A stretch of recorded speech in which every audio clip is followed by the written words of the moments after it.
Welcome to Drum and Drummer, a podcast focused on drums, drumming and drummers.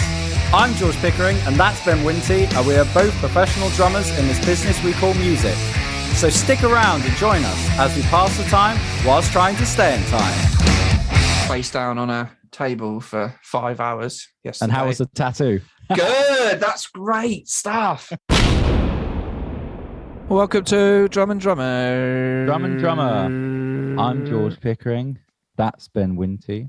Hello. Do the whole intro. No, it's Already just heard heard it. the intro. Yeah. How you been, boy? Yeah, good. Thanks. You? Anything new? I watched 4 films the other day in one day. I already love that. Hopefully, let's say Bury Tomorrow fans are listening to this because they've seen the title and then instantly they're like, right, what's this? Who are these guys? But, but they're here, so deal with it. What were the 4 films? I watched Avengers Infinity War. Okay. Then I naturally had to watch Avengers Endgame. Yep. And I was building some Lego, Avengers themed Lego at the time. You got to watch the film you're building a Lego of. Then I watched The Bubble, that new film on Netflix. I haven't seen that. Nah, it's all right. And then I watched Life on the Road. Nice. Because that was just, I saw it, Disney Plus. Oh, Life's on the Road on there. Yeah. Can we talk through because 4 films, that's a lot. Like, so did you start at 10 a.m.? No. You've got to account for meals and bathroom trips. And I started about, I want to say, sort of 3-4 o'clock. Wow, that's even more impressive. Yeah. And then just cram them in. Well, and I squeezed in a nap. And then, I was tired. I was tired from the Lego building. Yeah. Had a nap and then just sort of cracked on. And, if you want to get 4 films in, you ain't going to bed before 3. Yeah, exactly. I think I've said it on previous podcasts. I do like the way you approach films and TV seasons of smash that one out. It's like you've achieved something. I'm a completionist. I need to get the job done and I can move on. Yeah, anyway, exactly. Just a little quick. I took the, that new snare I got, the Pearl Modern Utility. I did my first gig with it the other week. How was it? It was all right. Yeah. Snare sounded good, but I couldn't get the stand situation quite right. No. I just couldn't. I was using a different stand to get it low enough, and it was just a little bit like, it's not perfect. Was it 7 inches deep? Was it? Yeah, you see. Yeah. What about the snare? Top stuff. And I know you've been a little bit busy, George. Yeah, well, I've got a... No, go on. Well, I was going to say, because you sent me some photos on WhatsApp. Yes. PG photos. Yeah. Of some drums and some drum hard cases. Yes. That said the word stereophonics. Yeah. I mean, we'll save most of this for next week, but after the... I spoke about leaving my kitchen porter job in previous episodes. And from then I was sort of going, well, what shall I do next? I don't want to be a kitchen porter. Spoke to a new friend of mine at the pub. She does crew work. And now I'm one of the crew members, mainly Brighton Centre gigs. But I mean, how much do you want to delve into it? We've got to save it, man. We have got a very Okay. special guest on this week's episode, haven't we? And we should really get to it. Yeah, now, far more important than... Me and you live in the trough. We live in this trough of working musicians, do what we do. And we were very lucky to clamber out of the trough and speak to Adam Jackson, who is the drummer for UK metalcore heavyweights, Bury Tomorrow. Yeah. Well, this is the way I see it is, you and I are much like many professional musicians in that we do bits and bobs, and it's like, there's no big thing that we're doing, and we're scrambling around for scraps. Yeah, scrambling around for scraps, and I feel like the podcast, if it does have an audience, that's kind of not who it's aimed at, but I think that's who people will relate with, But so it was great to talk to someone who's done amazing things, tours around the world.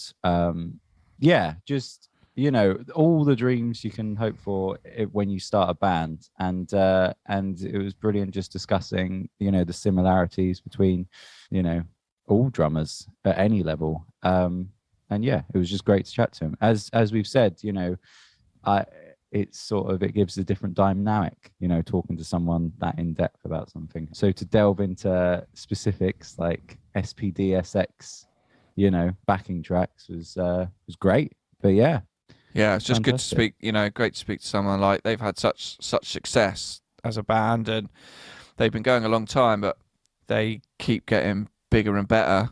Yeah. And they've got plenty planned coming up for the future. And some of the stuff they've done is just really sort of fascinating insight into, being a drummer of that caliber and that level. Yeah.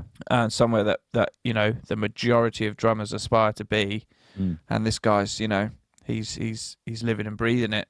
He has done for a while, and he's such a nice guy. And we had a really nice chat with him, and he was very open and honest with us. And we talked, drum technical specifics and just broader sort of, gigging and endorsements. And here's our chat with Adam Jackson from Bury Tomorrow. Enjoy.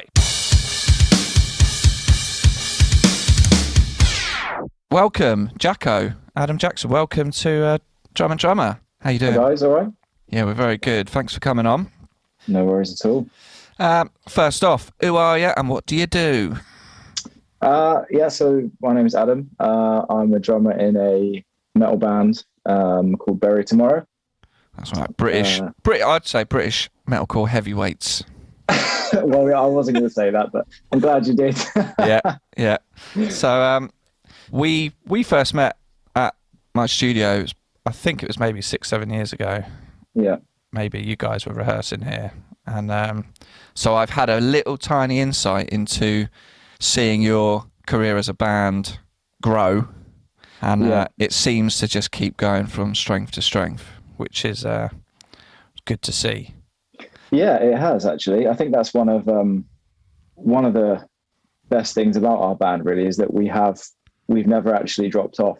We're coming up to our 7th album now, and with every album we've got bigger. And I think there's, a lot of bands, they don't make it to their 7th album for a start, but, there's often like bumps along the way, something maybe doesn't work. You get a bit of a fan base, try something different, it doesn't quite work. But yeah, we've managed to just take a step up with every record we've done, which is really, really cool. So yeah, hopefully that continues. Great. We're going to go this is a drum podcast, of course. So it'd be great if you could just sort of talk us through your current drum setup at the moment.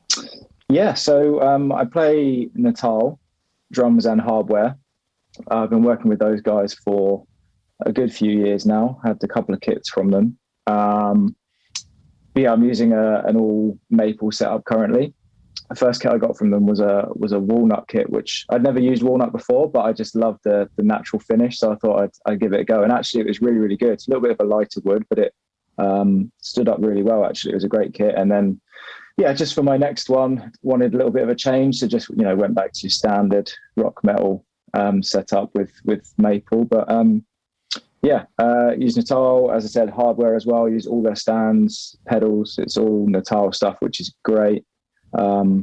Really impressed with those guys. Like, they're a great company to work with, and obviously they really look after me. But for someone that plays quite heavy music, I hit fairly hard. Their hardware stands up against pretty much anything really. And the best part about it is I think actually the price point for what it is really, really good. I've said this, to everybody I've spoke to about Natal, like, when you're a drummer and you've obviously got, people watching you and wondering what you're using and all those aspiring drummers out there, I think actually it's really nice to be playing something that's actually quite affordable, because we all know how expensive drum stuff is. It's absolutely brutal when you're starting out. And obviously there's so many drum companies out there and it's all generally great stuff, but you can pay just astronomical amounts for kits. But it's really good for me to be playing something that is obviously good enough for what I do and touring all across the world. But having somebody, be able to afford that stuff as well is also quite good. If I was sat up there with a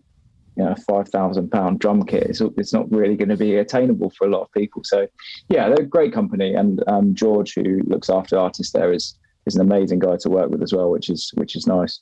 And then cymbals wise, I'm working with Zildjian, have done for years. That was a huge bucket list moment for me. Never really thought I'd be endorsed by them, but getting that call was amazing. Worked with them for a long time. best cymbals in my opinion. And working with Vic Firth for sticks, which kind of comes under the same umbrella. Vic Firth is part of Zildjian, but again, great sticks, and Remo for head. So it's cool because I'm basically playing from cymbals, sticks, and heads perspective. I'm playing what I played before I had endorsements. Yeah, which is really cool. They were my go-to company. So yeah, to be working with them on a more official level is great. and that when you know these endorsements, like I remember when I was younger seeing all the drummers in magazines and things, and they had their endorsements, and it was always like, for me, I always dreamt of a Zildjian endorsement, and Pearl was actually the kit I wanted growing up. When you got to that point of being endorsed, was that something, did they approach you about it? Or was it, how does it kind of work when you're at that level? Because I'm definitely not at that level, but. Yeah, it's, I agree. Like, I was always that kid looking at what other drummers used and, how do I get endorsed? And when I started drumming, I mean, it was many, many years ago, there was still lots of companies that, you put a submission pack together, sent them a CD and some, like a CV of what you did. Obviously now it's a little bit different with emails and everything's on the internet. But with Zildjian is probably the longest endorsement I've had out of those companies. So with them, I was playing Minor at the time. So Minor was my first cymbal endorsement, which I was really, stoked with at the time, great cymbals and stuff. And I'd actually reached out to Zildjian a couple of years before. I never got a reply. It was an email. I got, somebody gave me the contacts for the rep in the UK. And then, I was playing Minor, and then randomly I just got an email one day from Tina, who was running Zildjian at the time in the UK, and said, I'd really like to discuss an endorsement with you, which just blew my mind. So I had a chat with her, and she just invited me down to the facility they had in London at the time, and went into a room with a little drum set up and just a room full of cymbals everywhere, and just chose my setup. Is it very surreal. Is it a case of go on, George? Sorry. Yeah, I was going to say I've heard about this before, and I've heard it is literally there's every cymbal Zildjian make to a point, and it's you just spend the day saying I'll have this and I'll have that, and it literally sounds like a drummer's dream, sort of. So they call it the vault, isn't it? Like the Zildjian vault. Yeah, exactly that. Yeah. So it's moved actually, and I haven't been to the new location. It used to be in a place called Cato Music in London, which was like a building that had various things in it, musical wise. But then Zildjian had their vault there, and it's just a small room, but each wall is lined with like racks, I guess. And there's just cymbals, like a bookcase. A cymbal bookcase is probably the best way to describe it. All the way around the room, and a tiny little drum kit in the middle.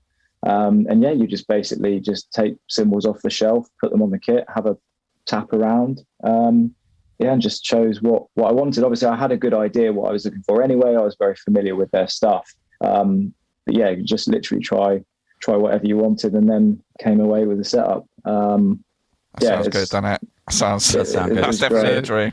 So I was going to say, with the drum kit, with the Natal drum kit, is that the same sort of vibe? Is it you turn up to a place and it's custom made, or do you sort of pick a kit that's already there and then go with that and switch things around? Or so with Natal, I wasn't too familiar with their stuff beforehand. I must admit, they've been around a long time. The name Natal, it's Marshall's drum company for those who aren't familiar with it. And I think they kind of started in like the more percussion world, like bongos and stuff like that. But I definitely remember seeing like Natal congas and bongos and things. So I think Jim Marshall himself was a drummer, which I didn't realize at the time. And I think he bought Natal many years ago, and he wanted to start up his own drum company. I got those guys reached out to us because we were doing a little bit of work with Marshall at the time, with their bass amp line, Eden, basically. So Dav was working with them, and they happened to ask if I was interested in trying some of the stuff. I had a deal with SJC at the time, custom company, which was okay, but it wasn't anything groundbreaking. And I was looking to work with a company that would cover me not only for a kit but the hardware as well. Just gave me a little bit of extra security on that stuff. So yeah, they invited me down to the Marshall factory, gave me a tour of the factory, which was really interesting anyway, like guitar wise. And then they've got like just a big room there where they had a bunch of Natal stuff set up. Had a play on a few of the kits there, liked it. Chose the walnut one, as I said, mainly because of I really like the finish, but I had a little bit of a play on one, which was good. So took that away, toured with that.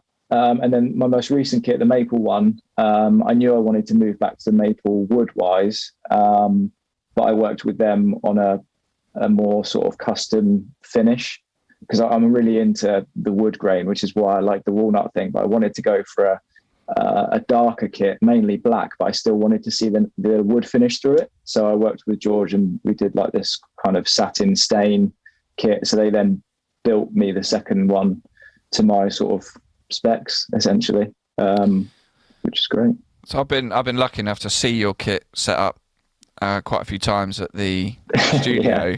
It's now a beast. It now just looks. And one thing, and I did chat to you very briefly, but one thing is you switched, obviously, in the metalcore you got a lot of double kick going on. Yeah. You switched to 2 kick drums rather than just using a double pedal. What was that a decision of like, because I can, or was there a real reason behind it? I've never played on a kit with 2 kicks. I've always used double pedal. And is there anything sort of technically that's like different or that you prefer, or was it just a visual thing? Or so initially it was because I can. Right. I wanted to. I don't blame you. Yeah, no. Don't blame you. I wanted to try it, and I thought, visually they've always looked, impressive to me, especially in the metal world. It's like, it's a real thing. So, working with Natal, I was able to do it, without having to buy a whole new kick drum. Working with them originally, the first kit I got, the walnut one, was just 1 kick. So I toured that for a bit with double pedal, as I'd always used. And then we were gearing up for a headline tour for our Earthbound record. And I was kind of like, it would be really cool, almost as like just an extra visual element on the tour, just add this kick drum in. But I knew that I didn't want to do it if I wasn't going to play with 2 single kicks. I know there's a lot of drummers that just bring in a second kick and it literally is just a visual thing. They just use a double pedal as normal. So, I was aware there was going to probably be differences in the way that it felt, but I wanted to try it with 2 kicks, 2 single pedals. So yeah, got George to send me a kick and 2 single pedals and just set it up and away I went. And actually it wasn't really that different to me. I know there's a lot of drummers who would say it is completely different and that's why they play the double pedal, but I settled into it fairly quickly. It just adds a lot more power. You've got a kick drum for each foot, so every hit just has a little bit more oomph to it. That's the biggest thing I found. But the way it felt was pretty similar. I've stuck with it ever since, really. I'm naturally a drummer that's more in the kind of rock world with the way that I play. So I don't use many toms, just 2 kicks, 1 rack, which is kind of unusual when you're playing 2 kicks. You normally expect to see at least 2 rack toms, but 1 rack, 2 floors. Yeah, it's as I said, something I've stuck with and probably something that I'll continue to do. When we go out and do festivals on occasion, depending, I might switch back to a double pedal setup, but usually you can get them to provide you with 2 kick drums. So yeah, I just continue to use it. And you've got, you're playing stages big enough to have the space as well.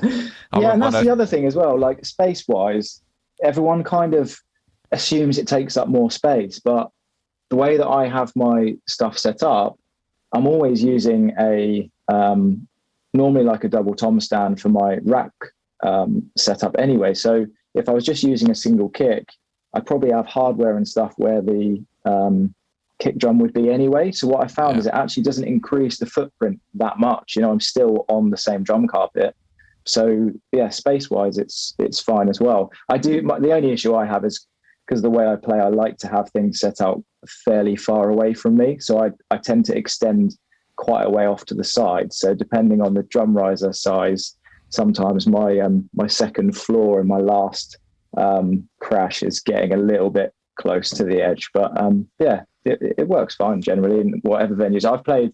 We've gone back and done deliberate small shows many times since I started playing two kick drums, and I've played the same kit in tiny bars and festival main stages, so it works. I was just going to say, sticking to the double kick for one. Yeah. Do you tune? I don't know if this is a silly question. Do you tune them the same, or have you ever experimented with different tunings? So not like wildly different, obviously, but like, how does that come about? No, so that's the other thing. I think some people get caught up on, you know, the tuning of the drum, and if we're using both kicks, then, you know, how are you going to get them both the same? But personally, I think it's just overthinking. We always just, you know, myself or my tech will just tune by ear both kicks more or less, and then by the time our sound guy has EQ'd stuff, you wouldn't notice. But when we get in the studio, we always just use a single kick drum for that very reason, because that's when it would start to become more obvious. You know, especially to our producer, who, like most producers, is completely anal when it comes to tones and would hear the slightest difference. So yeah, always just single kick double pedal in the studio. But live, we just do it by ear, and there's never any issues with that. From my point of view, I think they're going, it's tone, but actually it's just like, you're going to make me set up more microphones. And I've only got one kick mic, so can we just? But it's a tone thing. It's a tone thing. There's that as well. So this is your current setup. I want to go back to we've talked about our very first drum kits before on here, and how essentially just how shit they were, and you know. Because it is hard because of the cost associated, and you know, you don't know what you're doing. So I guess first question is, when did you start playing drums, and what was your first foray into sort of owning a kit? I mean, I started, I guess, reasonably late. I was sort of late teens, probably around 17-ish. I'd been thinking about it for a little bit, but I was in college, so I wasn't that young. But it was basically to start this band with myself and friends that I'd had in school and moving into college. I just found myself developing, obviously, a big interest in music around about that time, but I was just always, for years, I've been really interested in just what the drummer was doing, and it appealed to me. So, yeah, it kind of, when we were starting to set up this band, and it was your typical, like, okay, we're going to start a band, so who plays what? You know, and you've got your guy that plays guitar.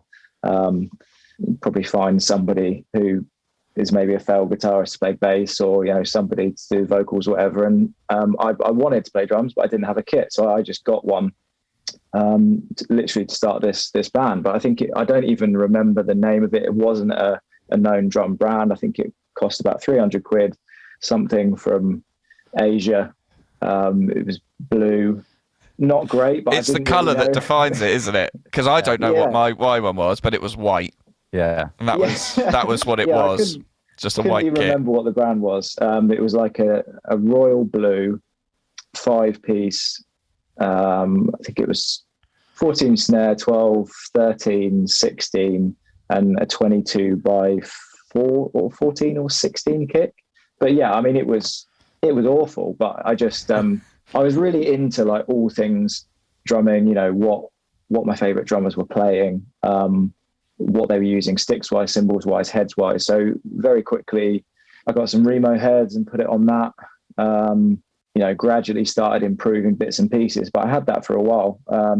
When you played say a show on it or anything, but when you say starting this band, do you mean Bury Tomorrow? I do. That's what I was going to ask. Yeah. Right, because that's I was thinking, you know, because my next sort of question was, you know, what was your first band? Yeah. And did you have a shit band name? Because me and George certainly have, and most of our guests have so far.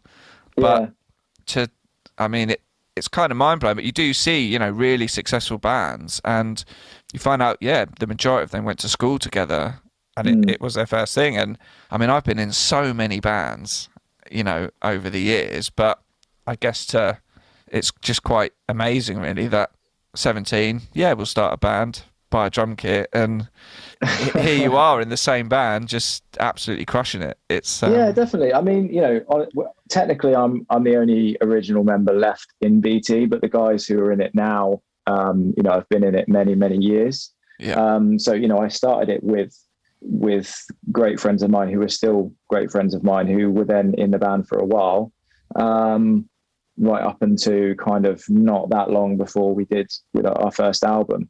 We did an EP, and we did some demos after that started to gather a bit of momentum on MySpace. And then basically it was from that we started to decide individually whether we actually wanted to, like, you know, give this a bit of a go and start, you know, traveling around the country and playing whatever shows we could. And it was just gradually those guys were not able or didn't want to do that, but we were in the band together for a good few years, you know, learning our instruments together effectively. But yeah, that band, gradually members just moved on and were replaced by more or less the guys that you see in the band now, effectively.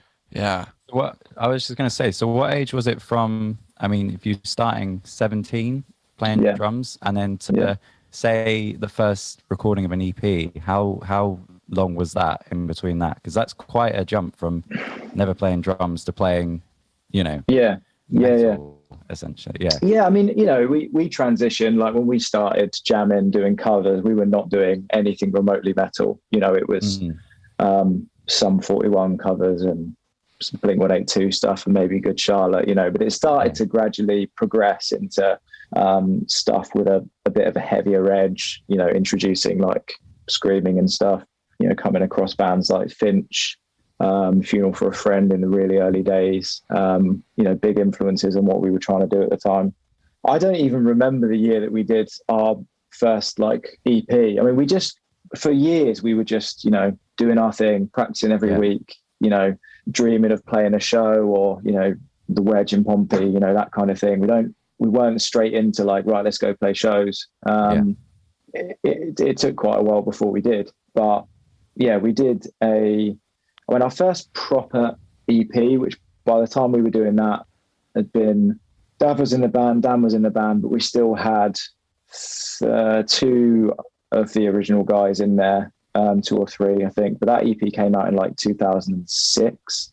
And by that point, we'd, you know, locally we were doing some shows in Pompey, mainly shows at Joiners in Southampton, because that was a bit of an easier place for us to get shows because Dav was working there at the time. So we just used to play as much as we could, jump on, you know, support slots. We were playing there probably twice a month.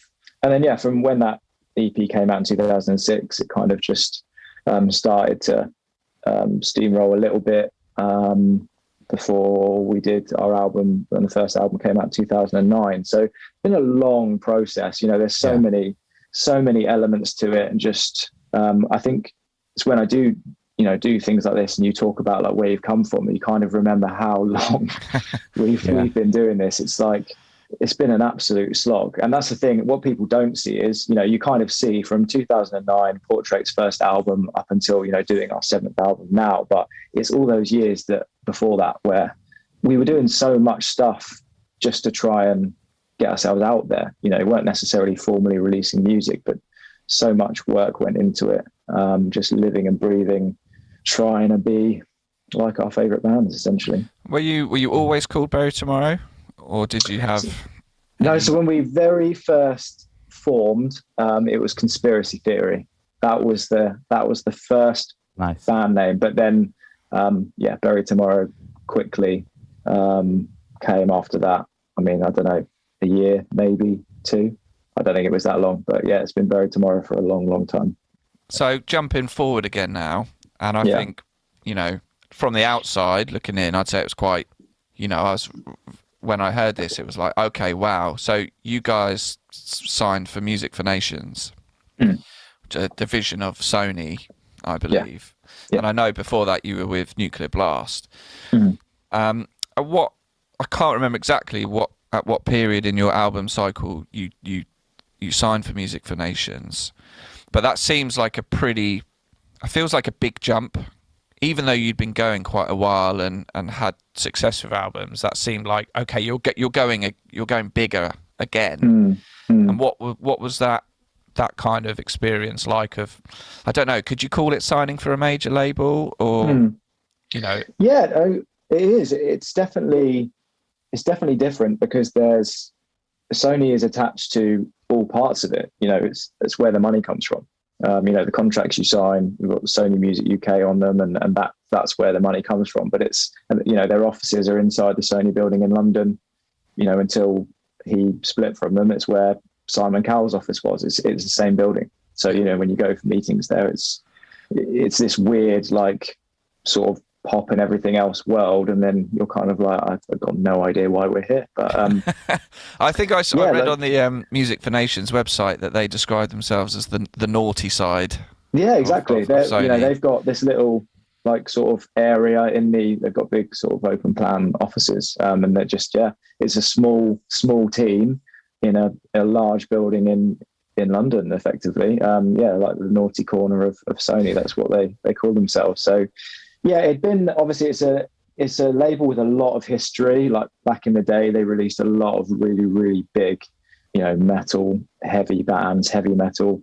And then it kind of went away for a few years. And then I think Sony maybe bought it or something like that to kind of start doing a lot of the reissue stuff. And that was their focus, reissuing a lot of older records. But they brought in a lady called Judy Weir, who'd had a lot of success running Visible Noise, and just been in and around the industry in a long time. And she was brought in to try and, obviously keep the label moving along, but then look to sign new artists as well.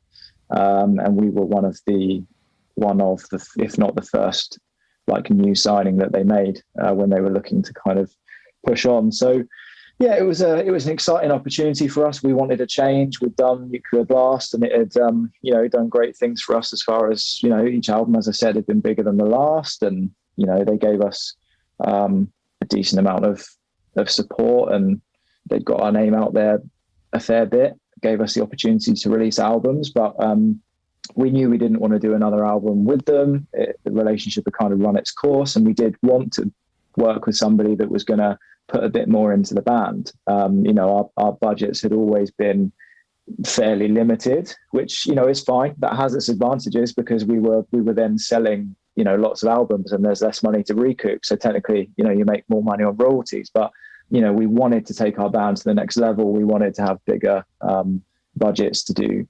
better records, better videos, all of that kind of stuff. We were looking for a new opportunity, and they were looking for a band to push themselves forward, and a bit of a sort of marquee signing, I suppose. We were doing okay at the time. So, but you can feel like it's attached to a major. There is, like, red tape stuff to jump through that you can't do with an independent, or you can't do it as quick. We have complete creative freedom on our music. There's no doubt about that, and that would never be something that's negotiable for us. But you do have to work within the confines of their kind of structure. But it works for us. We did Black Flame with them, we did Cannibal with them, and we're about to do our third one with them. So we're excited about it.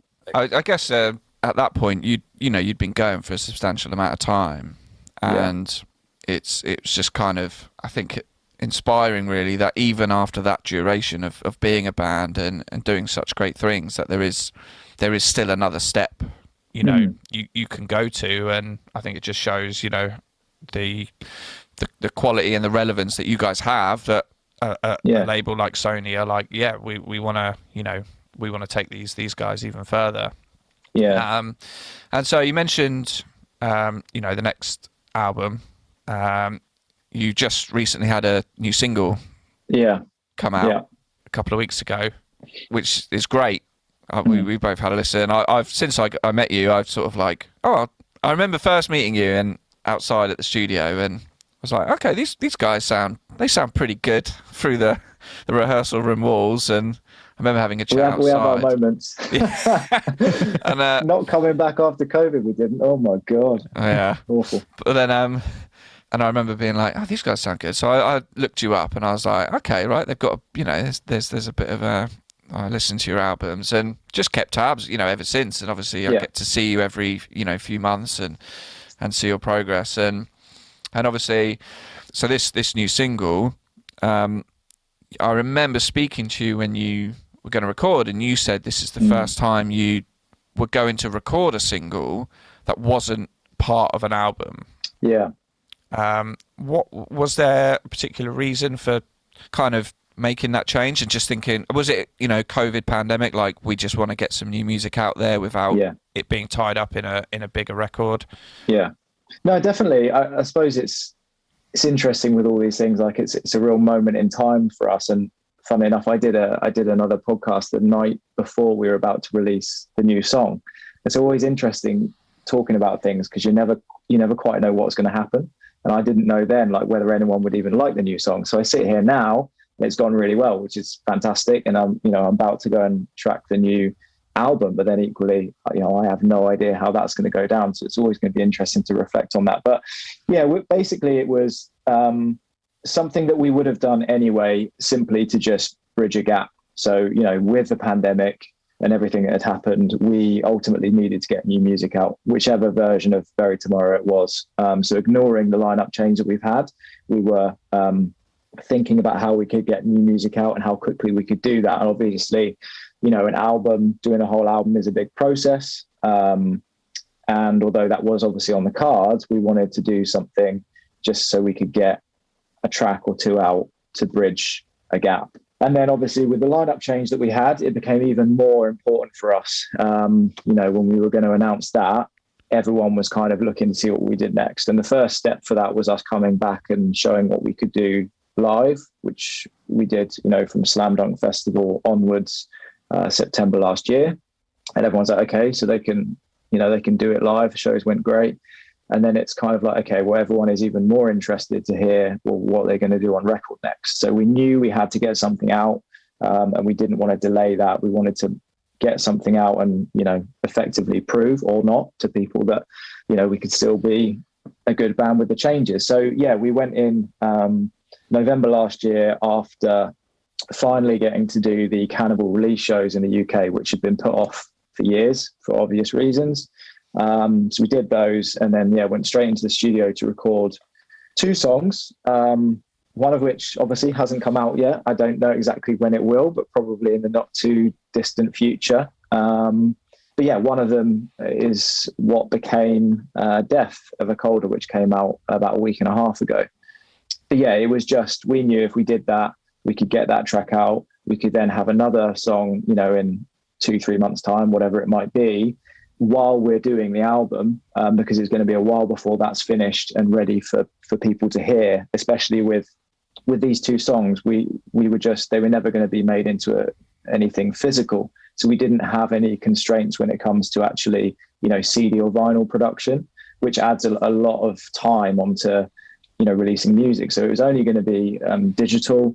So we could get it out fairly quick. It was just a case of how quickly we could record it, get it mixed and mastered, and then, upload it. So it's to bridge a gap. With the album stuff, the main issue at the moment, time frame wise, is vinyl production. But the lead times on vinyl are absolutely insane. So, as I sit here now, we're about to do the album and finish it off. I don't know whether it will actually come out this year. And that's mainly because of how long, once you deliver a fully mixed and mastered record to vinyl production, how long it takes them to do it, because there's just such a backlog. Yeah. It's months and months and months. And obviously no one wants to release an album without vinyl options now, because it's a huge seller. You'll probably sell more vinyl than you will CDs, in fact, which is crazy how that works. But it's a huge part of the physical release. So we have to take that into account. So yeah, effectively it's bridging a gap, which was important for us to do. So do you, with the, so you said this release was going to be sort of digital only, and you've obviously got the backing of a great team and label. Do you got, how much say do you guys have in, you said you've got creative control over your music. Do you have a say in the sort of release schedules, or like what you think the plan should be, or is it a team effort, or does that come from the label? Yeah, generally with the release schedule, like you have to take the advice of your team. So, our management team and label, they will be the ones who will tell us basically what they think we should work to. Because, we know when we're going to be finished with the songs, we know when we should get them back mixed and mastered, and, you allow time for the revisions, but they're the ones who can tell us, okay, so if you deliver a record to us on this date, this is how long it's going to take for us to set all this stuff up. So really the earliest it can come out is, this kind of time. So normally we'll do like a planning meeting, and they might work back, and they'll be like, okay, so if we want it to come out here, that means you need to deliver a finished record by this point. So we'll have our own ideas as to when we'd like to get it out. And with these singles, the first single especially, it was just from our perspective, it was like ASAP. As soon as we can possibly put it out, that's when we want to put it out. You guys need to tell us when that is. And it was same with the albums. It's kind of, we need to take their advice. When's a good period to drop it? Who else is planning albums around then? All these sorts of things. It's taken into consideration. But ultimately, we're not super fussy about when we release. But you need to think about it. What's our touring schedule looking like? If you're looking to play festivals, then you ideally need to have a product out by then. So let's think about that. All those little details, but we do lean heavily on our team to give us what their suggestion is, for sure. Yeah. Is there any, sorry, Jan, I was going to say, is there ever any pressure in terms of, we want you guys releasing an album this year, or is it sort of, because you say, it's, you have the creative control for the music, but is there ever a sort of like, right guys, we want this new single, we want something to put out now, or is it entirely up to you in terms of when you release music? That makes sense. I think there's pressure from both sides, because I just don't think, we've never been the sort of band, and you have to be a much bigger level than us to be able to afford to just take time out just because you fancy it. Like the way people consume music now is really different. You have to try and stay more relevant. So we know when we're getting to the point where like we're going to need to have something coming out, otherwise we risk dropping off. So I don't think we've ever, necessarily had a situation where like we're not ready or wanting to make new music, and they're at the point where they're like, well, you're 2 years after an album now, we kind of need to have something. So yeah, I think that there would be, potentially conversations if we were like, look, we're going to do this one, we're going to tour it, and then we just want to take some time off. It's just not something we've ever done. And I think especially with what happened with the pandemic, I suppose it was an enforced break. So we're now at the stage where we're ready to go. But there has been difficulties as far as like, we know, we're committed to doing another album, and you have to, if you're looking to release a record 2 years after the last one came out and you're touring it, you have to start thinking about writing that album. It feels like not that long after this one's kind of come out, So there has been times in our band's history where we have to start thinking about writing, and you're like, Jesus, it just feels like we've only just released this one. Yeah.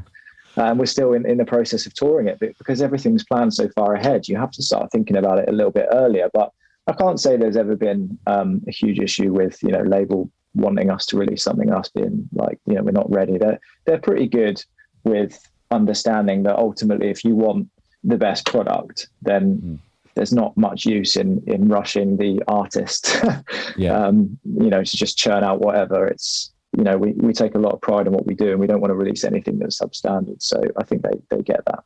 Great. Yeah, definitely. So the new single "Death Ever Colder" came out a couple of weeks ago. We'll put a link to that. If you haven't heard it, we'll put a link out. I'm gonna play it to my mum. She's a big fan, and you guys gracefully signed a vinyl of we did Cannibal for her, which she has in the house, but annoyingly, Dad hasn't put it up on the wall yet. But outrageous. It is there. I know it's an absolute disgrace, and I keep pestering them. We're going to take a short little break, but we'll be back after these.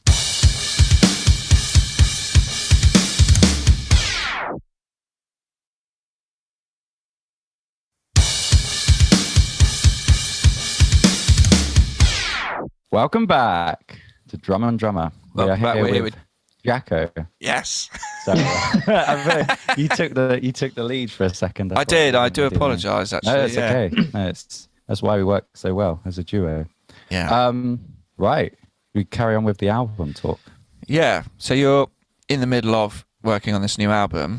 Yeah. We've talked before on here about, if we're playing live or we do the odd bit, drumming in the studio and stuff like, and we have to learn songs regularly for weddings and stuff, and we have our little methods of how we go about that, and it might be sort of just listening, or there's like drum programming and learning it from that and Yeah. the writing sort of thing. So what's your process for, new album going in the studio? Is there anything specific, or what does Jacko do to go from cool, we're doing a new album, to in the studio tracking? And yeah, I mean, it's quite a process. So we generally start off, like most bands now, with demos that Dorse, normally our guitarist, will kind of start off his end. So it starts with a guitar idea, and he will program drums to it. So it could be something specific, but more often than not, it's just a stock beat that he will have taken from any of the programs that you can use these days to program drums for. Some of it obviously will be the classic guitar drum programming thing where you're like, okay, so I just need to grow an extra pair of arms and legs for this record then. But yeah, normally he's got a lot better, to be fair, because we're almost 7 albums in now, so you kind of get to know the way that we generally work, and we know that our songs will go through so many versions before they actually come out the other side of the studio, that actually overthinking drum parts to begin with is a complete waste of everyone's time. So it will start off with a rough idea for a part or a song, and then kind of once we are more or less happy with that stage, we start to refine a little bit more, and that will go to and from depending on the time frames for stuff. But obviously with this latest record, we've been thinking about it for quite a while, especially because of the lineup change we've had. It's been different from the usual album prep perspective, and everyone getting used to the way other people work. And both Ed and Tom, the guys that we've brought in, like, they all have their own ideas, and Ed's got a little, mini setup where he does similar things to Dorse. And then Tom works in kind of production himself. So he's got a little studio set up at his house. So we're able to do a lot more in-depth demoing, I guess, than we ever have done before this time.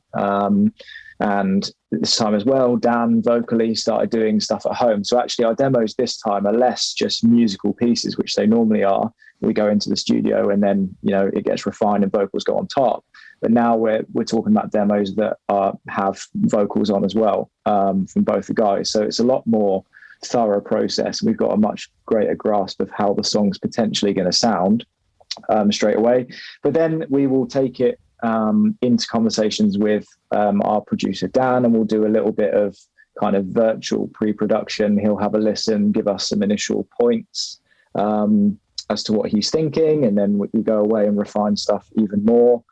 And then for this one, we essentially then took what we were more or less happy with into the studio and spent the first week just ripping the songs apart again. So everybody was there, including Dan, the producer, and we're just ripping it apart, starting to really focus in on, okay, so once we're happy with, that musical section, more guitar-wise, what are the drums probably going to do on that part? What are they going to need to do? And we'll start to flesh it out. And normally that starts with, from my perspective, just getting what I like to call like the meat and potatoes of it. So what's the rough beat? What's the kick placement? What's the snare placement? Not worrying about too much the finer details. Where do the kicks need to sit? Where do the snares sit?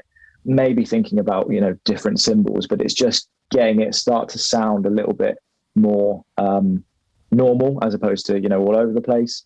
And so with this one, we've done something we've never done before until we did these the singles. And that is recording everything and then doing the drums last instead of doing the drums first, which we've done on literally every other record we've ever done. So this is a completely new process for us, but it's because everything changes so much when, and Weller suggested it to us, when you lay the drums down first, you either are just setting yourself up to not have any room to go because, well, the drums are what they are. So the song, has to kind of be a certain way. You can take parts out, use the usual Pro Tools magic, but it makes it very set in stone.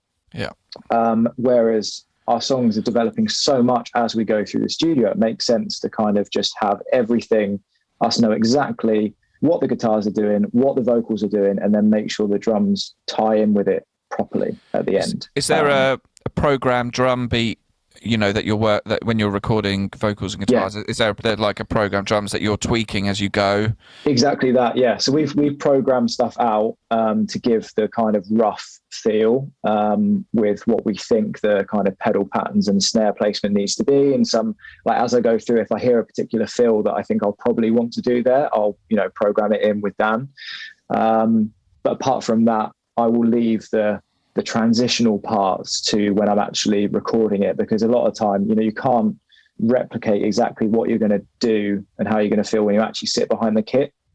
So we do leave a lot of the real finer detail stuff out, because I'll just try a few different things. But as I said, we will know more or less what the beat's going to do up until, you choose, okay, what feel we're going to do.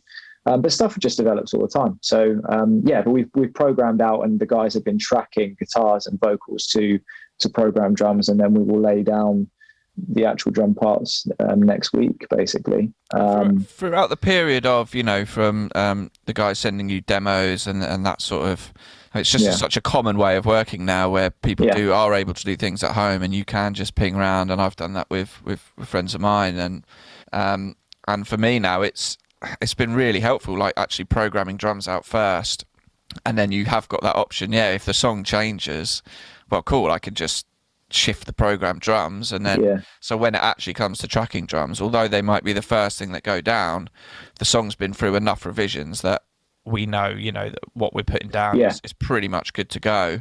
But during all that process, are you are you playing these out on a kit at all? Are you sort of, essentially, are you practicing what those parts? And not hugely, no. And that's just mainly because things change so much. And what I try and avoid doing, as you guys will know, like drumming is all about muscle memory. So it can be really, really difficult, especially the type of music we're playing. A kick being in a certain position or not can really throw you off. And if you've learned it a particular way, if it then changes, it can be really difficult to then unlearn that. So I try to not get too lost in stuff. I will start to just process it just by listening to it over and over again, get used to, first of all, just how the song goes, so structurally. So I'll know, what, I won't know exactly what the parts are, but I will know where the song goes through each section. And then I will just start, the more I listen to it, even, as a drummer, you don't necessarily, you're not even trying to learn it, but you just get used to how it sounds and what kicks go where. And so now we're at a stage where the album is pretty much set in stone as in what it's going to do from a guitar perspective. I'm now sat at home, actually physically working on the tracks. And I just use a basic pad practice setup at home just to start dialing in that muscle memory. It's really basic setup, but it does the job. And then, I will just, in the studio, we'll just flesh out some bits and try different things. But the way that we record is like, we won't do the whole song. We'll break the song down into sections, and we will just nail each individual section, try different things for each section, and then just kind of put it all together. So there's no need, and I have to remind myself of this all the time, there's no need to get caught up in your ability to play the song from start to finish perfectly. It's not really about that.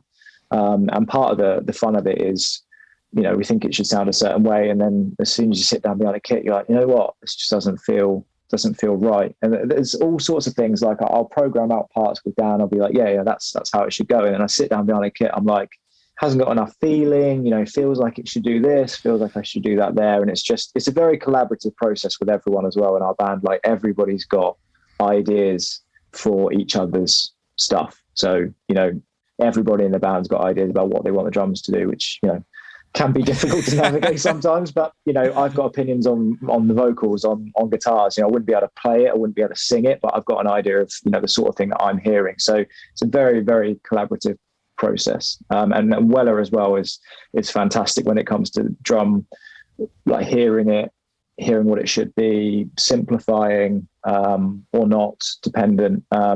He's a great guy to work with across of all the elements of our band, and he just understands what we are and the way that we work, so that makes it a lot easier as well. Do you get what you play, a lot of it's very technical, and are there bits where it's like, this is mental Yeah. what we're trying to do here? And do you have like the regret of? I think we should change it just for the feel. It's the feel that's a bit off. Actually, it's not the it's not the insane double kick pattern. It's there's something just not quite right. There's something not working. Yeah, absolutely, mate. And there's going to be so many moments where I'm just going to be hating life in the next week. As you know, until it's fully locked in muscle memory, drums can be the most frustrating thing.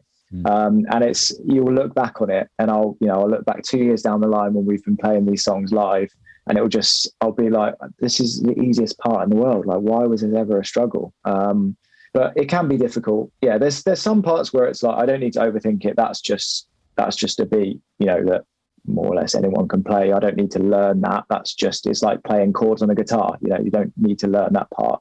But the most challenging parts are the kick patterns that link up with riffs, and we're very into what's the riff doing, where's the riff going. The kick needs to kind of accentuate certain bits, so it's very frustrating in parts because it's not necessarily naturally what I do, but it also does lead to some quite interesting patterns, which I think have become a little bit of I don't want to go as far as like a signature, but there's a way that we do things which I think is actually fairly unique. The drums are very linked in with what the guitars are doing, as opposed to just, kind of playing anything over the top, well as really into the subtleties of the kick needs to be there or it doesn't need to be there. But he's also, for somebody that comes from being in Sixth, who are an absolutely insane band, he's an unbelievable guitarist. He's really into just serving the song and the amount of times we simplify stuff. So it is just, single kick stuff, just so it's got that impact. That's a big thing for me as well. It's, not overplaying. It's all about the song. We're a technical band in places, but we want to write great songs. We're not interested in playing the fastest, most technical stuff. It's just what does the song need? What's going to work live as well? That's always in our heads. Like, you can do whatever in the studio. You can program the drums if you want, so you sound like you're the most insane drummer in the world. But if you can't deliver it live, if live there's just so much going on that it just sounds messy, we just want to come out and everything just sound really, really tight and in your face. So we have that in mind as well when we track. Sweet. You say this album, even though it isn't recorded yet, will sound different from the previous ones, just in the kind of the idea of doing drums last, because I've done recording sessions before where I've, perhaps when I'm 17 and you play the craziest thing and suddenly the bass and guitar have to just keep it simple.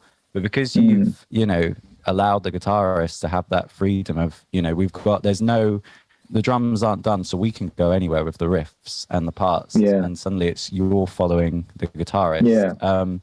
How much do you reckon that would, has impacted just the sound of the record? Even though it's not done yet, is it going to be a sort of significant difference, you reckon? Yeah, I think so. It doesn't necessarily make my life easier, that's for sure. As I said, with things changing constantly as you go. I've just learned that bit, and you fucking changed it again. Exactly. Yeah. And that's why actually with this, like, it's been nice in places because, we've started an album recording session. I haven't needed to be the first one to do something. And I've really just tried to just step back from it as far as, until a few days ago, I wasn't playing anything, on my setup at home because they were still working on stuff and it still might change. There's no point learning something if suddenly that section doesn't exist anymore, or I've just learned that pattern and now you've decided actually, we're going to change it. So I've kept it really, really relaxed, which has been nice, but equally I'm now here last couple of days losing my mind trying to get ready for stuff. But yeah, I think it's had a positive impact. The guitars will just do what they need to do and I'll try and match that or not. And that's the great thing about it, is it being such an organic process. Like, as I said, we've got things sounding one way now, but as soon as I sit down, we might just be like, let's just do something completely different there. There's no rules with music at the end of the day, but I'm excited about it. I mean, I think it fundamentally is going to be a different sounding record anyway. With the lineup change we've had, we could have written the exact same album as Cannibal with a different person singing on it and it would have sounded different. But this is definitely 100% our most ambitious, dynamic record we've ever done. No question about it. that's based on what the other guys have brought to it, but also just where we feel like we can go now. There's nothing that's off the table.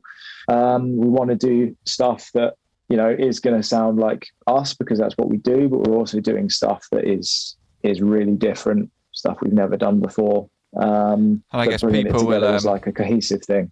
People moan if you do the same thing over and over, but people moan if you change, innit? Yeah. But, and we've been steadfast in, like, I've never been a huge fan where I love a band for a particular sound and then suddenly the next album they do, it's like you literally are a different band. That's always frustrated me a little bit as a listener. So we've always tried to progress as a band, but while keeping the DNA as to what makes us us. And obviously the longer we've done that for, we do what we do. So yeah, I mean, to some people, literally every one of our songs sound the same, but to other people, from record to record, actually, there's a lot more of a progression than maybe, we would get credit for. But certainly on this next one, I don't know, I said to the guys the other day, like there's stuff on this album where I think if we'd have released it as our sort of comeback single, I think we would have been struggling with people.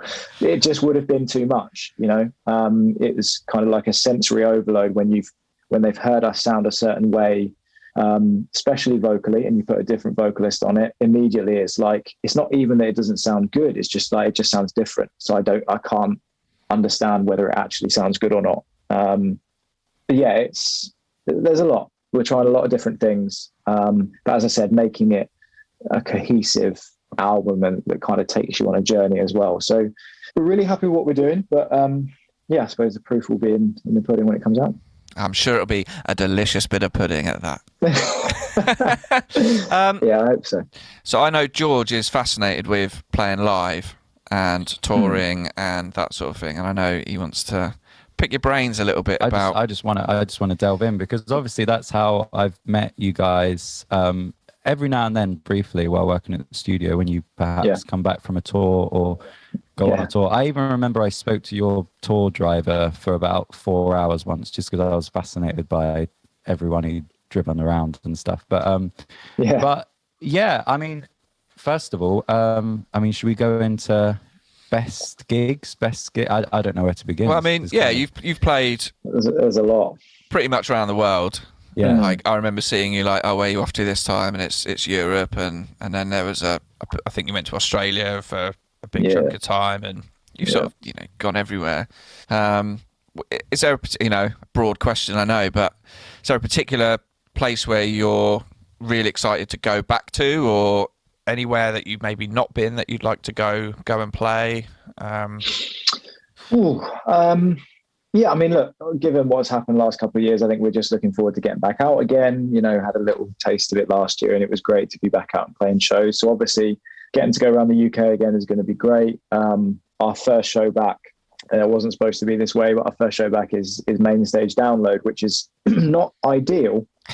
Do you know what? I'd take it. But, I'd do it. Yeah, I mean, look, who am I to complain? And I don't want to seem ungrateful because that's amazing. But first show's bloody download again on the main stage. Yeah, but we've coming out of the studio world is very different from playing live. And we were supposed to be out in Germany this month, doing a couple of big indoor festivals there, and then also some smaller club shows, again shows that have been rescheduled many times, but that was going to be good to just kind of get out. Haven't been out since November last year, do a few shows, just kind of blow off some cobwebs, and then have kind of May really to prep for June, coming back with download, but then going into a longer festival run. But obviously because of COVID, April got cancelled out in Germany. So yeah, the way it works out is first show back is download. Obviously main stage is a huge thing. It's a brilliant opportunity for us. Having done it before a few years ago, I'm looking forward to, going back kind of older and wiser, with the new version of the band, having one or two songs out that everyone seems to be resonating with. It's going to be good.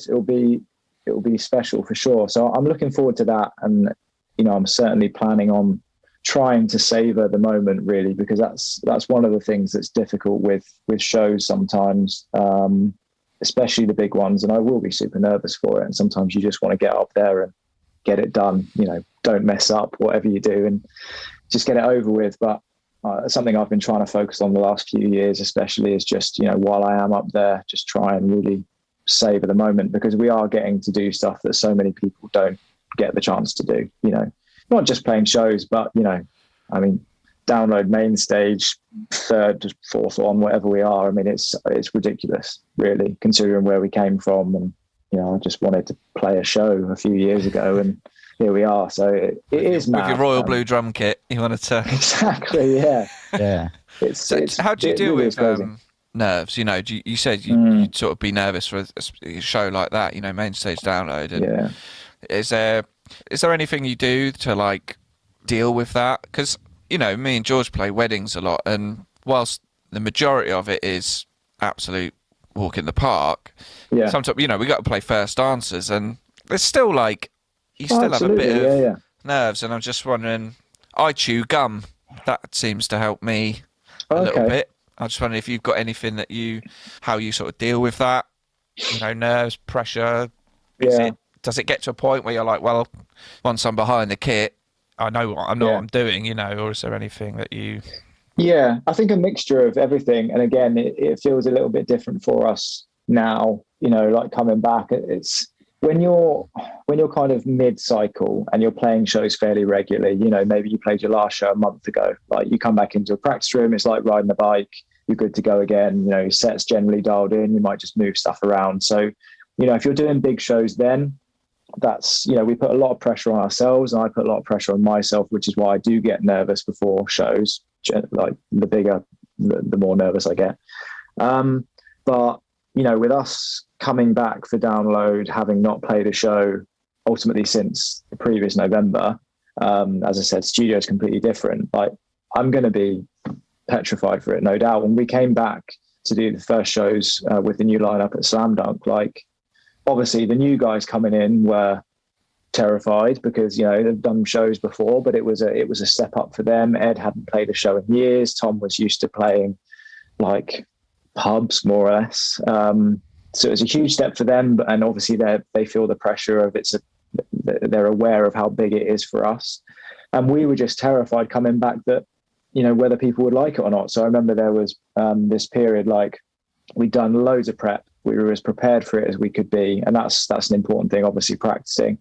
We're on the bus, everyone's happy, done their thing in the morning. We were playing much later in the day. And then you kind of get to this, like, 2-3 hours before you going on stage. And we all just a mess internally. Like everybody just kind of, without talking about it, just kind of took themselves back to the bus and we went and laid down. We were just like, it was so much, the pressure building up to that moment for so long. It was really difficult to do with, and we were all terrified before we stepped on stage, which is just ironic given how many years we've done it. We know what we're doing. And as I said, we were so well prepared, way more prepared than our band has ever been for anything before, because we're not the most religious, like, practices and stuff. Like, we do sometimes go into quite big shows without doing the prep that we should, but that's because we've done it for so many years, and it is just like getting back on a bike. But yeah, we were so well prepared, so really there was nothing to be afraid of, but it felt awful. But got those done. They gave us confidence, and November was a lot better. But I think for me, I like to try and not, if I just sit in the dressing room, I'm just going to stew internally and overthink everything. So I'll try and not do that. So with Download, for example, I'll be in and around the site, walking around, just trying to take my mind off it, having a chat with people. Obviously there's various friends and industry people at festivals, so I'll just try and take my mind away from it, but I won't be able to fully relax until it's done. And then the feeling of getting it done, the feeling of knowing it's going well when you're on stage, or and especially the feeling that you get when you finished and it's gone great. Like, there's nothing better than that. And that's when I'll be on a complete high. But I'd be lying if I said the build up to it wasn't quite stressful and anxiety inducing. And it is something we do have, like, I wouldn't say we struggle with it in the band, but to be honest, apart from Dav, who just is never scared ever, he's just excited to get on stage. You know what Dav's like, Bass, Ben, though, but do you know what I mean? well, there is that, yeah. There's no pressure. Yeah. No, but everyone else, like, you wouldn't necessarily know it, but we're all losing our minds inside a little bit.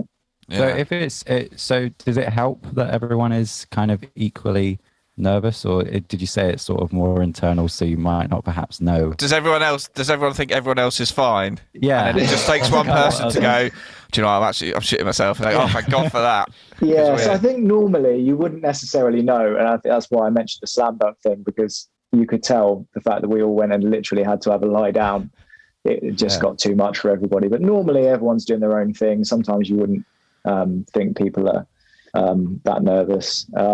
But yeah, once you start, warming up together, just try and keep it relaxed. But it's difficult. You're always overthinking. You're always, there's things that can go wrong that you can't control. Like, you know that you can prepare and go up there and you know the songs and stuff. But, if something wants to go wrong, if, some of your kit breaks or whatever it might be, like, you can't control it. And has there been a memorable, thing that's gone wrong? Like snare skin going or,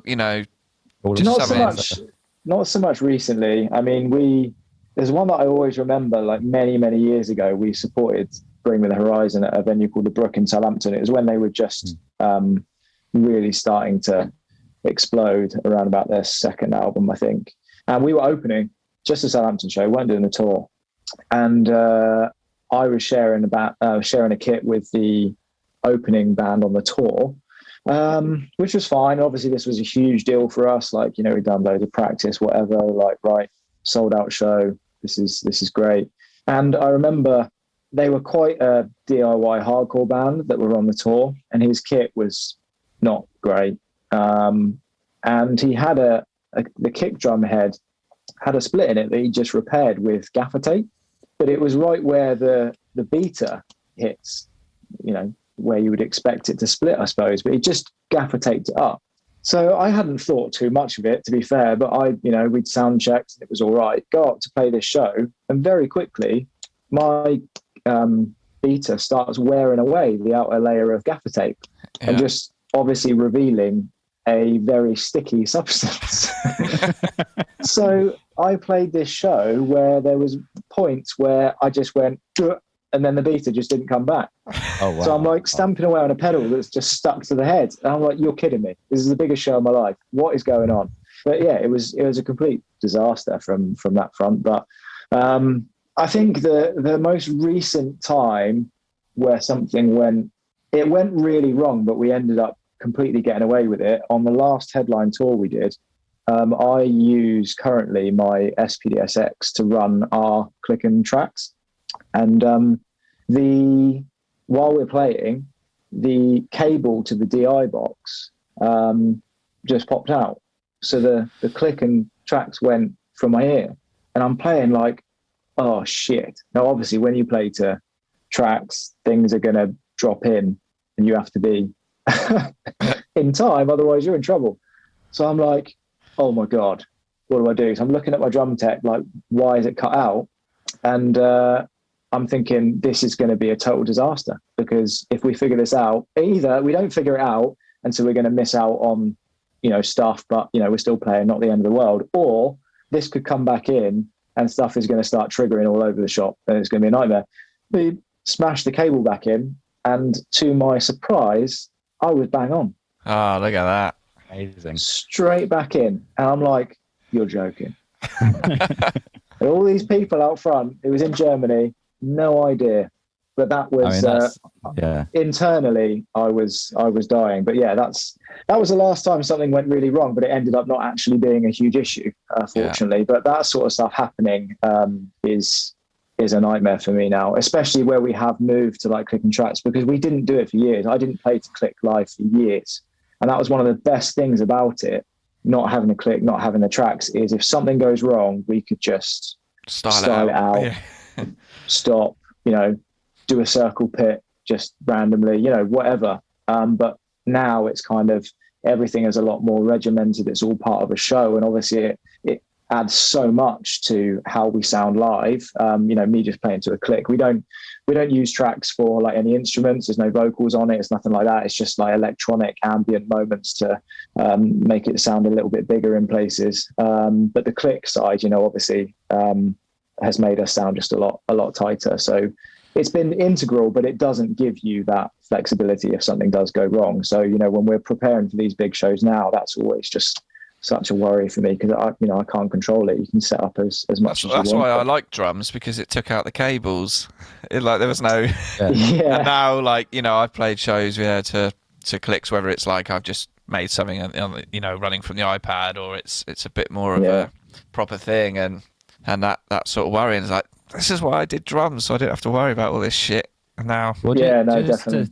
Just to delve into, we can cut this out if it gets too specific and mundane for the listener, but just to delve into the SPDSX, because I've run tracks and click tracks from the pad before.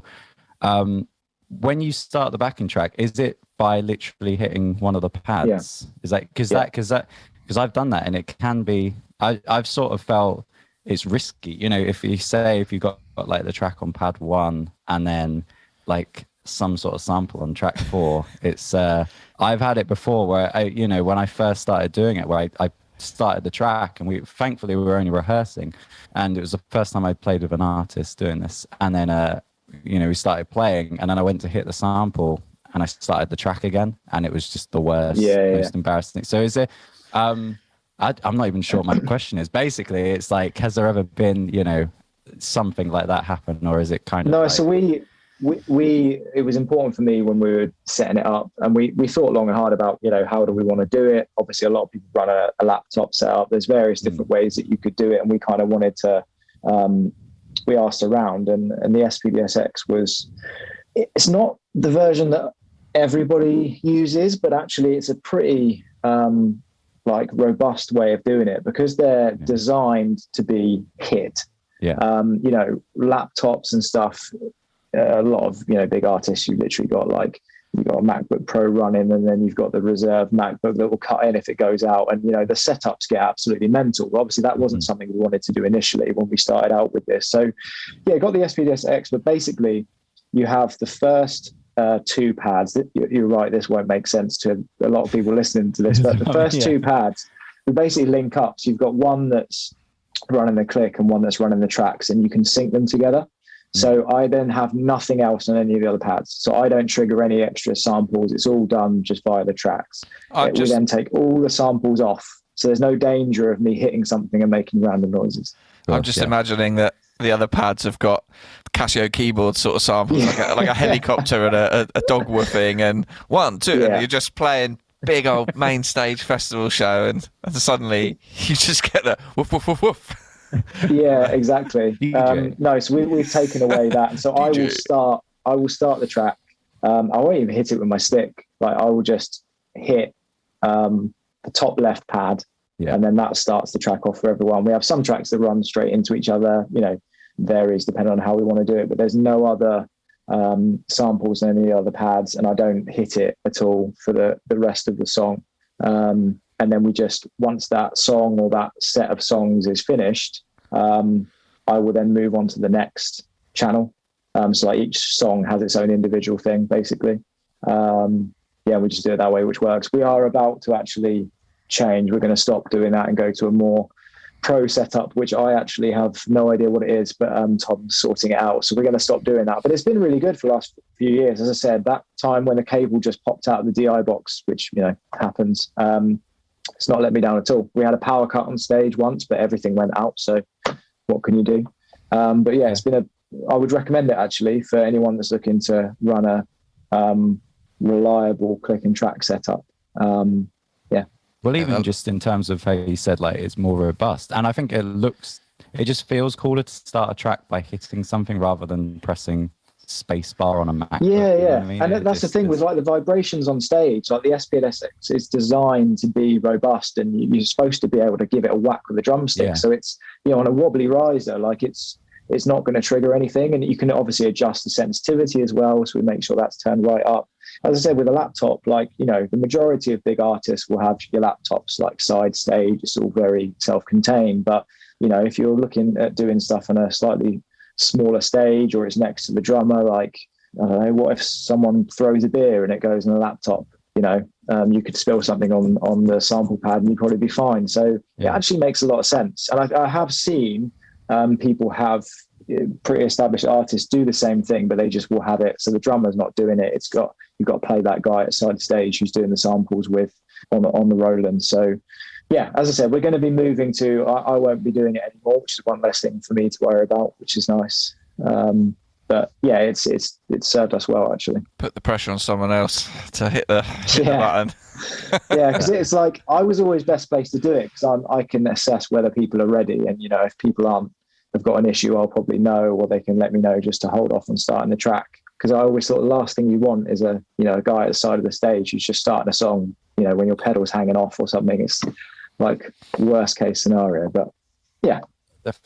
Something I wanted to ask, just going back, you said about, you know, when you played Download this year, your first gig back, you're going to try and savor it. And I thought that was really, I don't know, I've heard bands before speak about when they've been on tour, perhaps if it's a first big tour or something, and they sort of go into autopilot.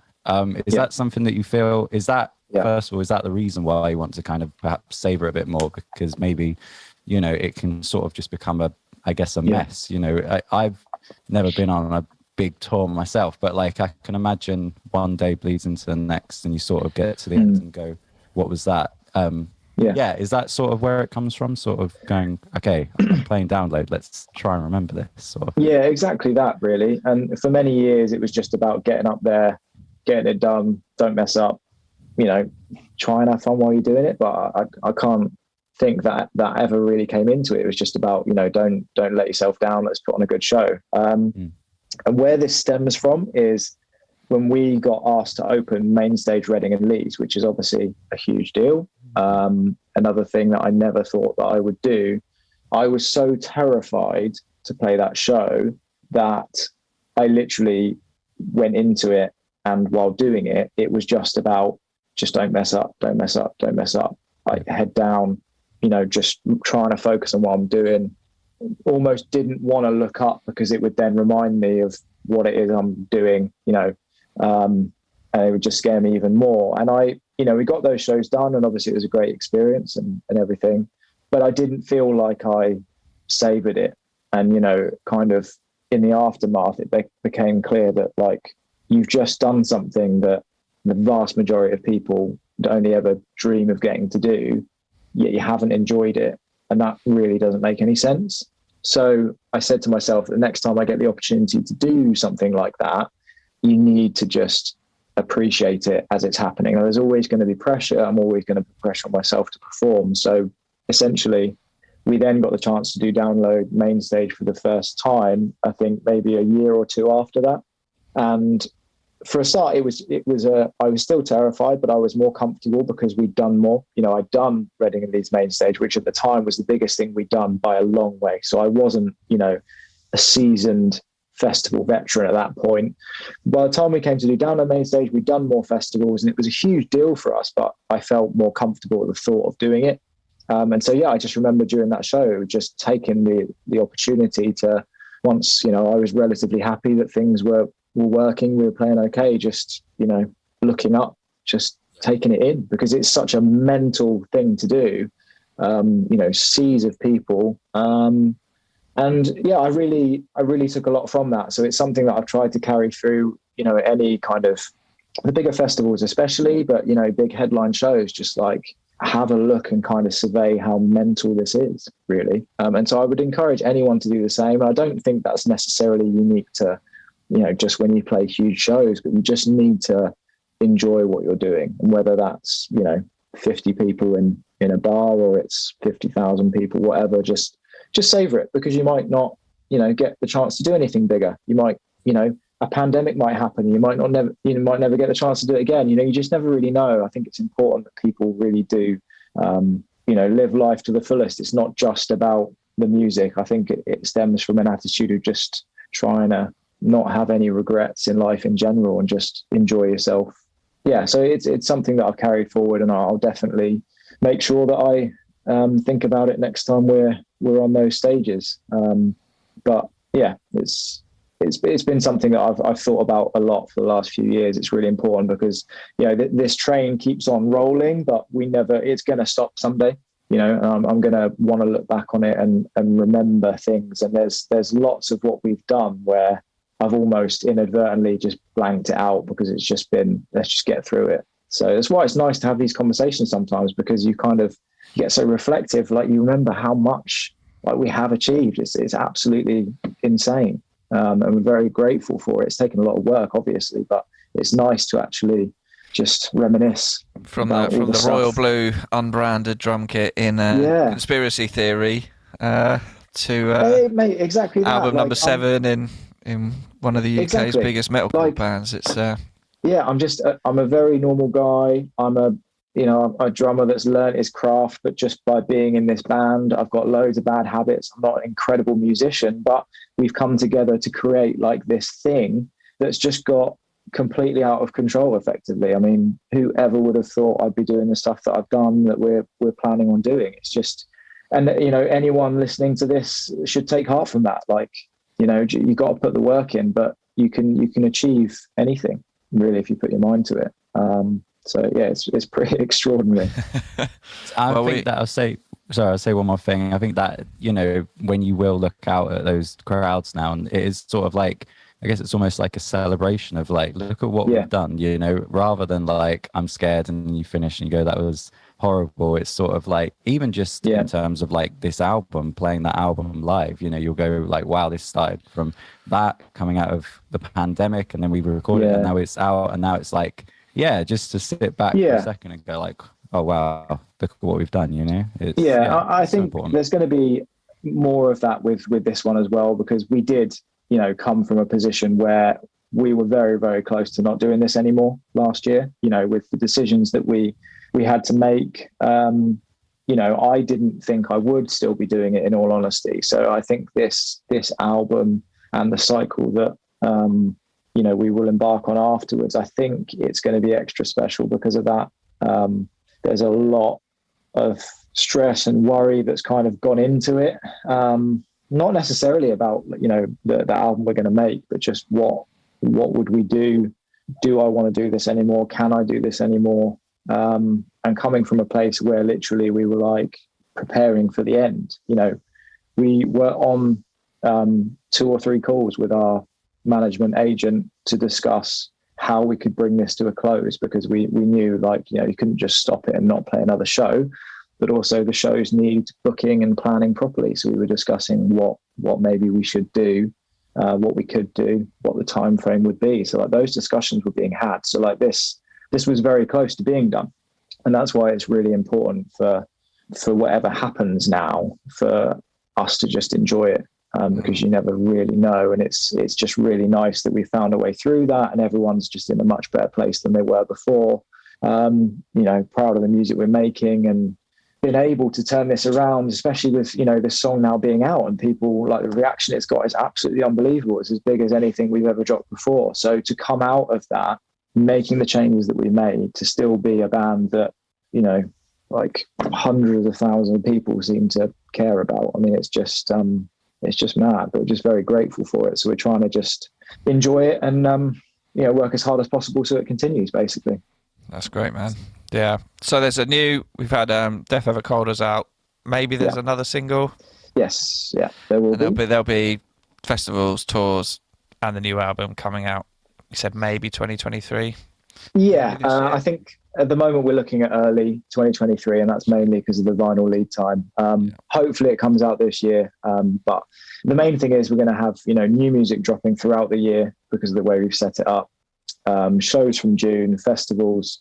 We've got a big headliner in October and November, UK and Europe, which we're really looking forward to. Again, it's been pushed back, you know, a couple of times already, but really looking forward to that. And then, we're planning for what we do next year onwards, really. So loads of stuff going on. Sweet. And I just want to finish up with, we've been asking all our guests this, who's your favourite delivery company?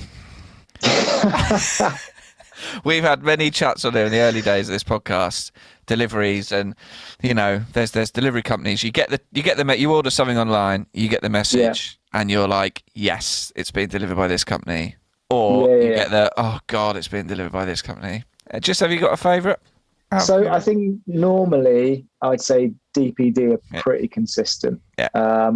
I think if you get a delivery and it's like UPS, you're like, oh, okay.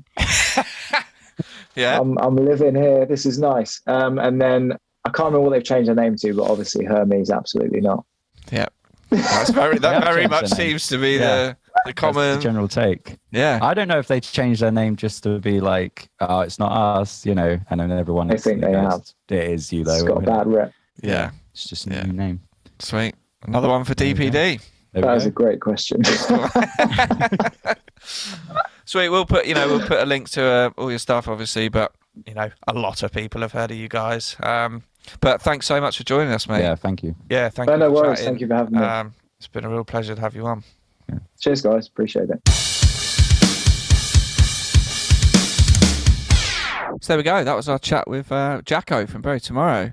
Yep. I hope you enjoyed it. I'll say first off, if you're someone listening to this podcast because you're a fan of Bury Tomorrow, I hope you enjoyed. I hope it wasn't too drum specific. I think we said we kind of want it to be. I hope it was drum specific. Yeah. I hope we've alienated. I hope we Bury bored Tomorrow you fans. with talk of double kick tuning and they probably already switched off as soon as he said bye. That's it. They're like, that's it. Go back and listen to the listen to the back catalogue. Find out who these chumps are. Exactly. Yeah. But no, it was a great mix of for the drummers listening, because I think we've talked about it off air, but I think it's well worth saying, to have a podcast about drums for drummers. I'm fascinated by what my favorite drummers and artists are playing on kit wise, and their rigs and gear and stuff. So I think to delve into his especially in someone at at that level that Bury Tomorrow are. There's things that, like, I guess me and you we'd still dream of doing, and being in that world of like main stage festivals and having a drum tech and endorsements, to just sort of like find out. But Adam's still so sort of down to earth with it all, and it's interesting hearing about like he still gets nervous, man.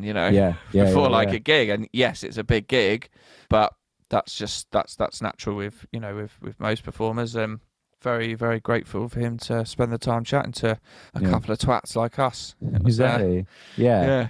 So thank you once again. Yeah, and go check out their new single, Death Ever Colder, because it's fucking banging, man. Like, it's so good.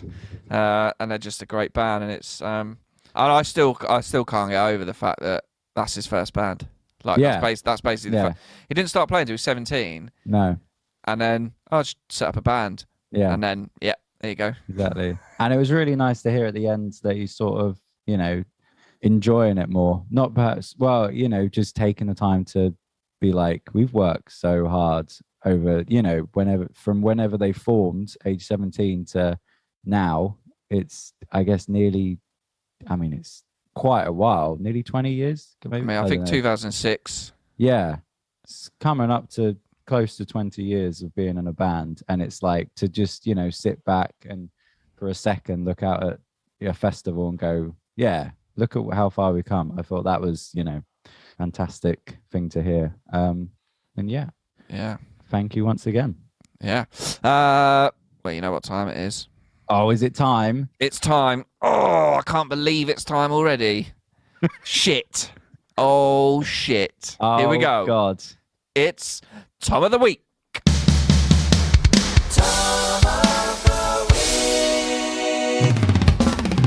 That's a lovely, lovely Tom. Okay, this week's Tom of the Week, and I'd say he's jumped in there quite last minute. Actually, it's a surprise race to the finish line, and it's aptly themed. But this week's Tom of the Week is Tom Prendergast. Oh, yeah. Tom is the new singer in Bury Tomorrow. Yes, of course. So it was only appropriate that he becomes Tom of the Week. Yeah. this week. I've met Tom a couple of times very briefly at the studio. I'm sure I'll get to know him a little bit more when they come in and rehearse and get ready for their festivals and tours this year. But yeah. Well done, Tom. Do you know what I mean? And you can go, Tom has joined Barry tomorrow. Yeah, which I'm sure is a win in a way. But It's a win in a way, yeah. but nothing can really... Yeah. Do you know what I mean? Yeah. Icing on the cake, baby. This is it. I do wonder when we're going to run out of Toms. I got loads, mate. Have you? Trust you me. got a list? Yeah, I've got at least 6 more. Well, good. Because I was planning to end this podcast after 6 more episodes. So, yeah, good. Yeah. So well done, Tom. You're Well done, this week's Tom Tom of the week. Nice. Right. yeah. Anything in the drum dumpster? Yes, I'd like to pop Zoltan cymbals into the drum dumpster this week, and I'll tell you for why. Oh, go on. So I've heard the name Zoltan cymbals before, but just seen it. It's never been on my radar as a sort of cymbal to consider purchasing. Yeah. I don't know why. Maybe because I've only bought 2 cymbals in the last 10 years. But I nearly got conned by their April Fool's joke. Oh. Go on. How? I'm ready for this. I haven't heard this yet. I'm intrigued. Scrolling through Instagram, and I get a lot of drum-related content, obviously being such a player in the scene. Yeah. And and they had a little promo video for a new pair of hi-hats. Right. You know, proper little video made, and like, introducing our new 18-inch Heritage chai hats. Right. And it was a set of hi-hats, and it was basically 2 18-inch chinas Insane. as hi-hats. Wow. And he had a promo video of like, these are our new Heritages, and he's like playing a groove on them, and it's like, these will give you such crisp and clear, and he's playing them, and it sounds like garbage. And I'm like, what? Yeah. This does seem like the sort of freak shit an artisan sort of cymbal company would do. Yeah. And then I was like, I'm putting this in the drum dumpster. And I was like, I swear it was only a couple of hours later when I'd screenshot, and I went back and I was like, no, okay, this is an April Fool's gag, isn't it? Yeah. Of course they're not releasing a fucking pair of hi-hats that are 2 18-inch chinas. Well, that's a good April Fool's though, because it was almost believable. Yeah. It was almost not like one of the big ones. Because there's some cymbals you see, and there's one cymbal, and I can't remember. It might even be Zoltan who makes it, but it looks like 3 cymbals on top of each other that have almost sort of been melted. It's like a fucking Dali picture, and it's like, what?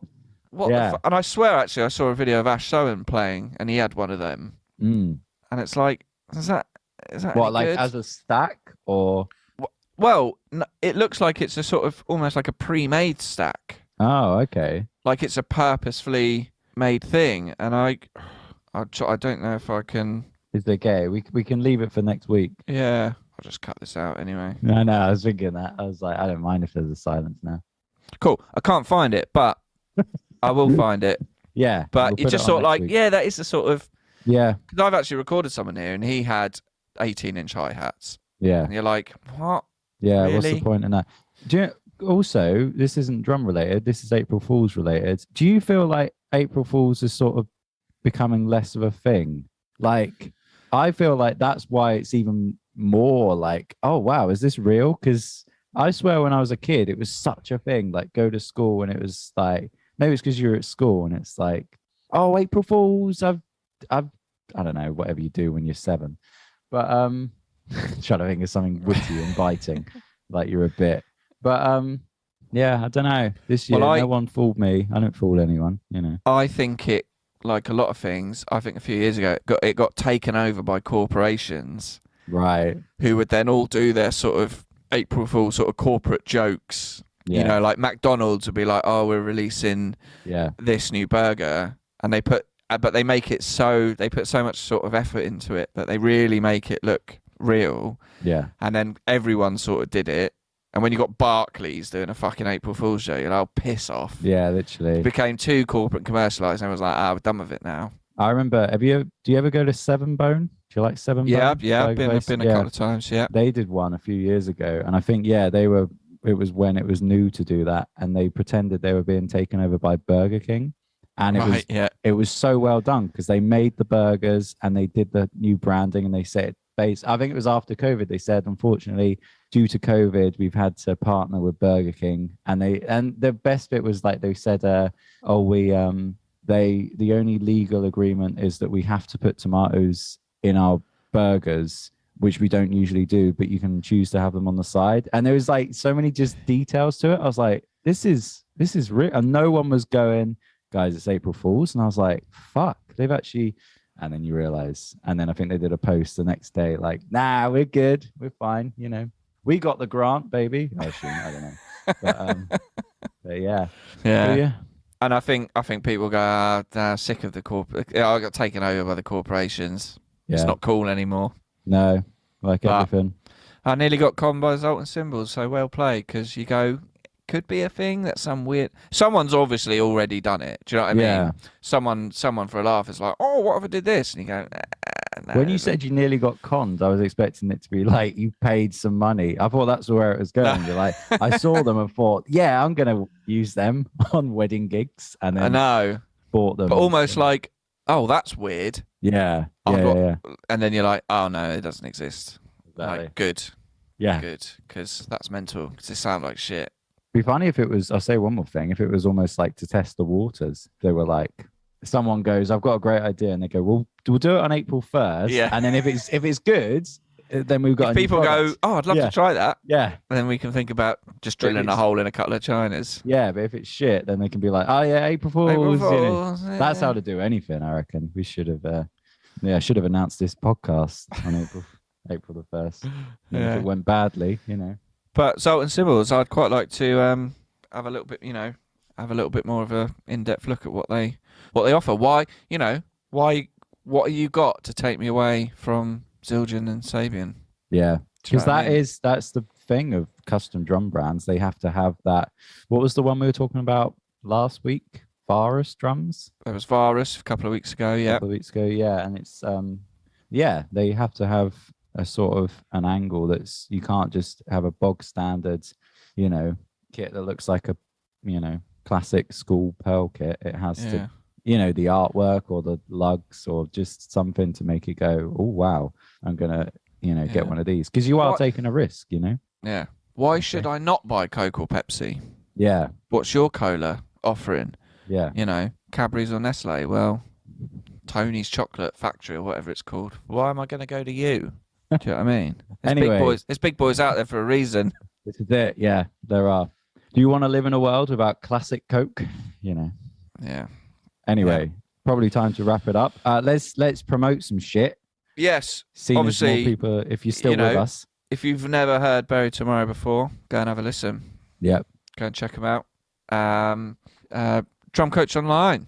Drum Coach Online is my online teaching website. If you're looking to, for lessons via Zoom or anything drum related in terms of lessons or education, do get in touch. You can go onto the Instagram or the website, Drum Coach Online. I've added a feature now where you can go onto the website via your phone and WhatsApp message me. So many ways to get in touch. Yeah, it's proper cool. Very good. Old Blacksmiths.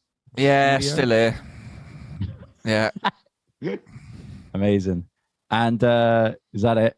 I guess so. Podcast, Drum and Drummer. Go and find us on Instagram. We put shit up on there sometimes. Yep. It is Drum and Drummer Podcast. Yep. And if you want to email in, send us an email. Yeah. Just about. Have you been tricked by an April Fool's joke? That's a good one. Yeah. Let us know. drumanddrummerpod@gmail.com. Get in touch. Tell us about drums and shit, and who you are, and drums and shit. Innit? Exactly. I could not have said it better myself. Drums and shit. I'll say put the subject drums and shit. Drums and shit. Yeah. We'll receive it. Once again, if you're a new listener, thanks to Jacko being on today. Hope you enjoyed. If this is the one time you listen and then leave it, that's cool. That's cool, but do go and listen to the back catalogue. Yeah, every single episode. Yeah, find out what happened in the episode popping around Fat Luke's for a $5. George has never breathed out underwater. Find out all about that. Find out why. Yeah. Who is Lumpy? Yeah. You're gonna want to find out who Lumpy is. Yep. basically. That's us done for another week. Next week we'll be back, but it will just be me and you, George. Yep.